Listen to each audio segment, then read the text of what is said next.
اعوذ باللہ من الشیطان الرجیم بسم اللہ الرحمن الرحیم۔ ویورز السلام علیکم ویورز، میں ہوں آپ کا میزبان سید احمد سمیع اور آپ دیکھ رہے ہیں سید احمد سمیع یوٹیوب چینل راولپنڈی اسلام آباد سے۔ ویورز، ریجیوم چینج، اس کا کوڈ ورڈ بھی آپ کو معلوم ہو چکا ہوگا جو اس آپریشن کا نام رکھا گیا تھا۔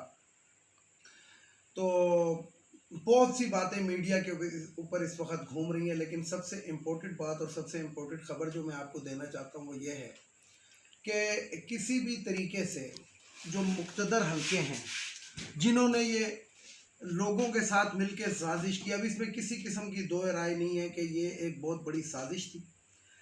مجھے آپ بتائیں کہ جناب D G I S P R T V کے اوپر آ کر کہتے ہیں کہ یہ سازش نہیں تھی، مداخلت تھی، تو اور کس کو سازش کو مداخلت کے بغیر کیا سازش ہو سکتی ہے؟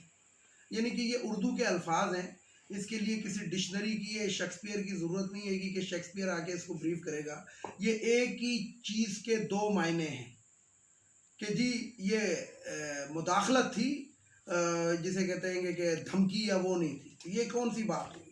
یہ تو ایسی ہے جس طرح شہباز شریف جو ہے وہ نجی محفلوں میں کہتا ہے کہ مہنگائی نہیں ہو رہی ہے، ہم قیمتیں کیا کہتے ہیں، ہم پیٹرول کی قیمت جو ہے، ہم پیٹرول مہنگا نہیں کر رہے ہیں بلکہ ہم اس کی قیمت بڑھا رہے ہیں۔ یعنی مہنگا نہیں کر رہے ہیں، صرف ہم قیمت بڑھا رہے ہیں، بات وہیں پہ آ جاتی ہے۔ تو بات یہ کی کہ اس ٹائم جو مقتدر حلقے جو ہیں جنہوں نے یہ ریجیوم چینج آپریشن جو کیا، اور اس کے اندر وہ جو میں آپ کو کہتا ہوں کہ ایک ایسا شخص تھا جس وقت حکومت عمران خان کی تھی، وزیر اعظم عمران خان تھا، لیکن حکم اس وقت اس کا چل رہا تھا، کبھی وہ پریزنر وینے بھیج رہا تھا، کبھی وہ کیا کر رہا تھا، کبھی وہ کیا کر رہا تھا وزیر اعظم ہاؤس کے سامنے۔ اور ایون کہ یہ جو اس وقت جو ایک وزن اٹھایا، اور وہ وزن جو اٹھایا قومی اسمبلی کے اسپیکر نے، وہ کوئی اور نہیں اٹھا سکتا تھا۔ اس کے باوجود وہ ثابت قدم رہے جب ان کو پتہ لگ گیا کہ آوے کا آوا بگڑ چکا ہے اور وہ ہمارے خلاف نہیں ہے بلکہ ہمیں ہر حالت میں وہ بھیجنا چاہتے ہیں۔ تو اس وقت جو تھا وہ پھر ڈپٹی اسپیکر جو تھے انہوں نے آ کے وہ برخاست کیا سارا کچھ، اور انہوں نے کہا کہ جناب ہم پھر ایسی اسمبلی میں بیٹھتے ہی نہیں ہیں۔ لیکن اس سے پہلے انہوں نے پی ٹی آئی کے جو استعفے تھے وہ ایکسیپٹ کیے، جس کو ابھی تک قومی اسمبلی تسلیم نہیں کر رہی ہے۔ اس کی وجہ کیا ہے کہ اگر قومی اسمبلی کے اندر تسلیم کر لیا جائے ان کے استعفے تو پھر آٹومیٹکلی جسے کہتے ہیں کہ نئے الیکشن کی طرف جانا پڑتا ہے، اور نئے الیکشن سے یہ بھاگ رہے ہیں۔ کیوں بھاگ رہے ہیں؟ کہ ان کو معلوم ہے کہ اگر عوام کی جو اکثریت عمران خان کے ساتھ اس ٹائم نکلی اور پاکستان کا جو پاپولر ترین لیڈر عمران خان بن چکا ہے تو اب ہمارے ساتھ بہت برا ہو جائے گا۔ تو اس لیے جسے کہتے ہیں کہ 22 کروڑ عوام کو ایک سازش کے تحت سولی پر لٹکایا جا رہا ہے، صرف اپنی گردنیں بچانے کے لیے۔ دوسری طرف اگر ہم آتے ہیں تو یہ جو امپورٹڈ کمپنی ہے، یہ جو ہم پہ مسلط کی گئی، پاکستانیوں پہ مسلط کی گئی، شب خون مارا گیا ہمارے ملک کے اوپر، ہماری حکومت کے اوپر، ہمارے ملک کی حکومت پہ، اس حکومت کے اوپر کہ جو بہت اچھی جا رہی تھی، اور اس کے بعد اس کے اعداد و شمار جب آنا شروع ہوئے ہیں تو لیکن شرم پھر بھی نہیں آ رہی، بلکہ ایک اور سازش رچائی جا رہی ہے۔ وہ سازش یہ رچائی جا رہی ہے کہ جناب پنجاب کے اندر یہ جو 20 حلقوں کے اندر الیکشن ہوگا صوبائی اسمبلی کے، اس کے اندر کسی طریقے سے پی ٹی آئی کو دیوار کے ساتھ لگایا جائے۔ دوسری طرف الیکشن کمیشن جناب ہم نے فیصلہ محفوظ کر لیا ہے۔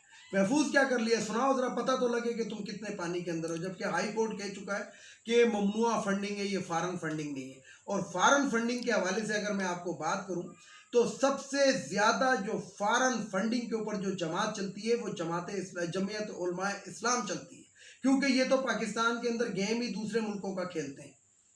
کبھی شیعہ سنی کا فساد انہوں نے پیدا کرنے کی شروع کی، کبھی سنی اور بریلویوں کا، کبھی بریلویوں اور دیوبندیوں کا، تو جو کچھ کرتے ہیں وہ یہی کرتے ہیں، یہ جو جن کے اوپر زیبرے کا نشان ہے۔ یعنی کہ مولانا فضل الرحمان جب چھوٹا تھا تو بڑوں کی دلالی کرتا تھا، بڑا ہو گیا، داڑھی سفید ہوگی تو اب چھوٹوں کی دلالی کر رہا ہے، مریم کی اور اس کی۔ تو لیکن پھر بھی اس شخص کو شرم نہیں آتی۔ جس دن سے حکومت چینج ہوئی اور اس کو 4 وزارتیں مل گئی، اسلام بھی محفوظ ہو گیا، پاکستان بھی محفوظ ہو گیا، اور اب بے شک اسرائیل جا کے وفد دورے کرتا رہے، کچھ کرتا رہے، اس شخص کے کان پہ جو نہیں رہے. یہ وہی لوگ ہیں، یہ وہی بلاول بھٹو زرداری ہے، یہ وہی فضل الرحمان ہے، یہ وہی مریم نواز ہے کہ جو مہنگائی کے لیے مارچ کر رہے تھے اور بار بار اسلام آباد کی طرف آ رہے تھے، لیکن آج ان کو مہنگائی نظر نہیں آ رہی، کیونکہ انہوں نے مہنگائی نہیں کی ہے، صرف قیمتیں بڑھائی ہیں. پیٹرول کی قیمت کے اندر یہ جو انہوں نے تقریباً 80 روپے تک کا جو اضافہ کیا ہے، یہ 80 روپے کا اضافہ نہیں ہے، اگر عوام سمجھیں، یہ 90 روپے سے زیادہ کا اضافہ کیا ہے. کس طریقے سے جو 10 روپے عمران خان نے ریلیف دیا تھا وہ بھی ختم ہوا، اور مزید 80 روپے کا اضافہ ہوا. اسی طریقے سے بجلی کو آپ دیکھ لیں کہ بجلی کی قیمتیں کہاں سے کہاں انہوں نے پہنچائی.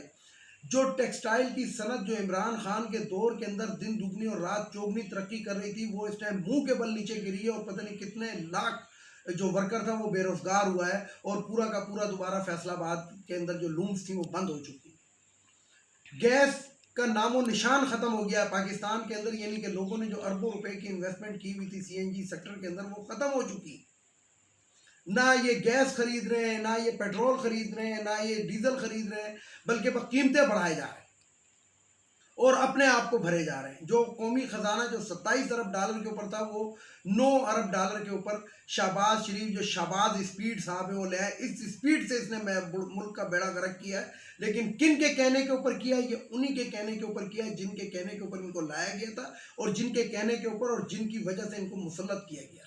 نہیں تو ان کی اوقات اتنی نہیں تھی. بقول خرم دستگیر کے اگر عمران خان رہتا تو دسمبر تک ہم سارے نااہل اور جیل کے اندر پڑے ہوتے اور نااہل قرار دیے جا رہے ہوتے. لیکن اپنے آقاؤں کو بچانے کے لیے یہ جو مقتدر حلقے تھے، انہوں نے وہ حرکت کی کہ پاکستان کے 22 کروڑ عوام کو اس ٹائم غلام بنا کر رکھ دیا. تو غلام ہم نہیں ہیں. اور یہ میں آپ کو بتاؤں ویورز کہ بڑی اسپیڈ کے ساتھ پاکستان کے اندر یہ نیریٹو بلڈ ہو رہا ہے کہ شاید ہمارے مقتدر حلقے ہی پاکستان کے خلاف ہیں. مقصد دیکھیں، میں خود بذات خود ایک چھوٹا سا حصہ رہا ہوں فوج کا. میں فوج کے اندر میں نے نوکری کی، وردی والا تھا، یونیفارم پرسن تھا. لیکن آج مجھے یہ کہتے ہوئے شرم آ رہی ہے کہ ہم ان لوگوں کے انڈر میں نوکری کرتے رہیں.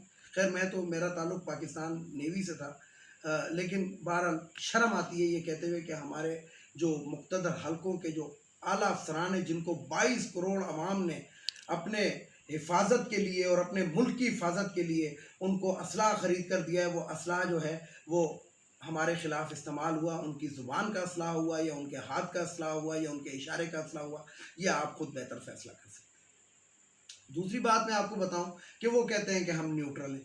او بھائی، مجھے صرف ایک بات کا جواب دیں. ماں کیا ہوتی ہے؟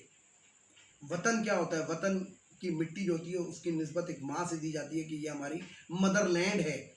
وطن ہماری ماں ہے جو اس نے ہمیں اپنے آغوش میں لیا ہے. یعنی کہ ماں نیلام ہو رہی ہے اور بیٹا نیوٹرل رہے تو یہ سمجھ سے باہر ہے. یہ باتیں ہماری سمجھ سے باہر.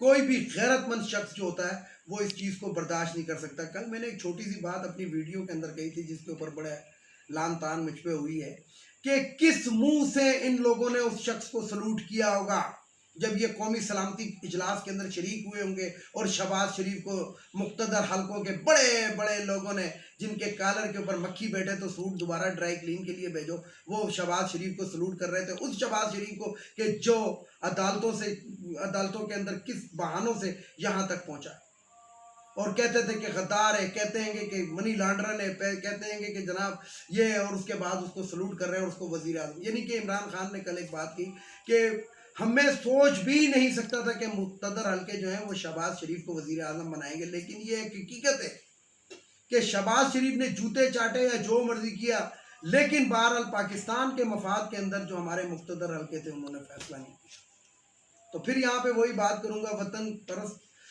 وطن کے لوگوں کے لیے، اور خاص طور پہ ان لوگوں کے لیے جنہوں نے اس دھرتی، اس پاکستان کا حلف اٹھایا ہوا ہے کہ ہم اس کی حفاظت کریں گے. وطن کی راہ میں کانٹے بکھیرنے والوں، وطن پرست بنو پھر وطن کی بات کرو. ویڈیو کو لائک کریں، شیئر کریں، سبسکرائب کریں، بیل آئیکن کے بٹن کو ضرور دبائیں تاکہ میری نیکسٹ ویڈیو آپ کو مل سکے. اس کے ساتھ ہی اجازت چاہتا ہوں تمام دیکھنے والے سننے والوں کو.